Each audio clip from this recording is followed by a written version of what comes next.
Welcome!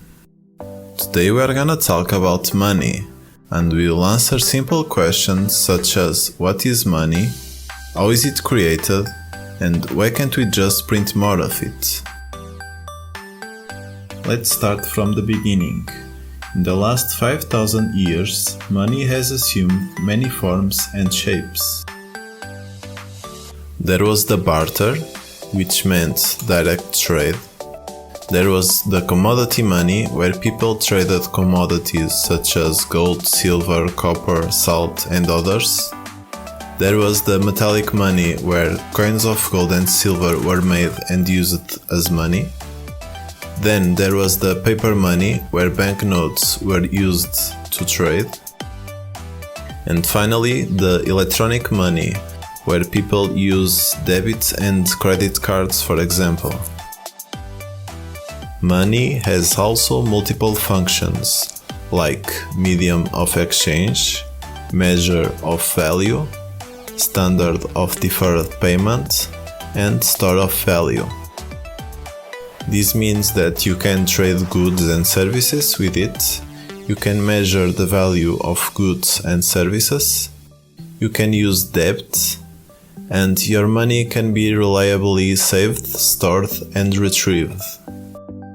Money has also many properties, such as interchangeability, durability, portability, cognizability, and stability of value.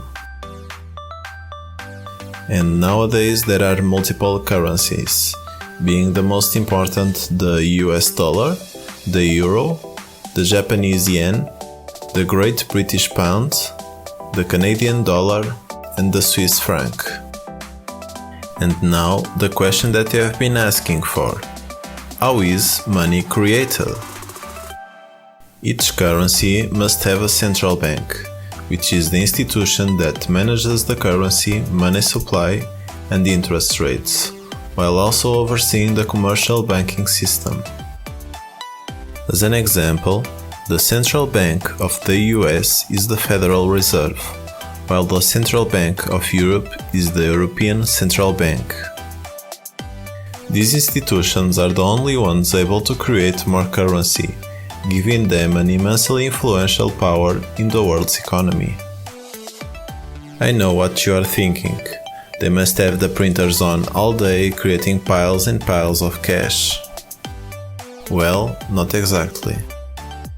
In reality, economists estimate that only around 8% of the world's money exists as physical cash, meaning that most of the money created is not in the physical form. Instead, most of the money created goes into the economy through bank deposits. The central banks deposit new created money into commercial banks. Then, these commercial banks will put the money to use by making loans to people and companies, which will spend it in making investments such as buying machines, buying a house, or building a factory.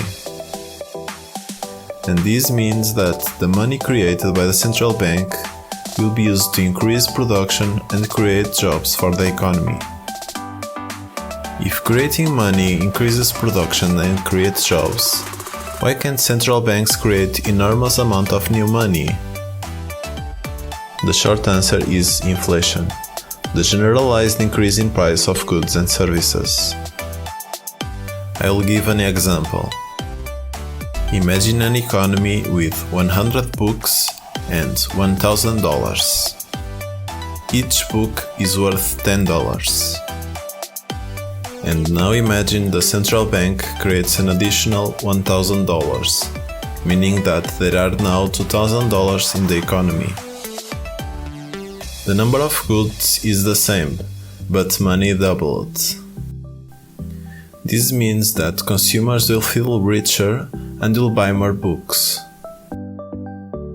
With so much demand for books, companies would increase the price of books because people have more money to pay for it.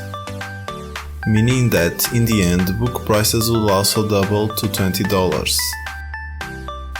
This means that if money creation is not used carefully, it will end up having no real effect or even harming the economy. The best example of this is hyperinflation in Germany during the 20s. To pay for the large costs of the ongoing First World War, Germany suspended the gold standard, printing more and more money to pay for the workers. However, this led to an astounding increase in prices. As an example, a loaf of bread had a cost of 250 marks in January 23, and in the same year, in November, the price has risen to 200,000 million marks. During this crisis, workers were often paid twice per day because prices rose so fast their wages were virtually worthless by lunchtime. And this is why inflation can be dangerous. The economy needs predictability to be able to grow, and an insane amount of inflation is not part of it. That's all for today. Thank you for watching the video, and please don't forget to like and subscribe.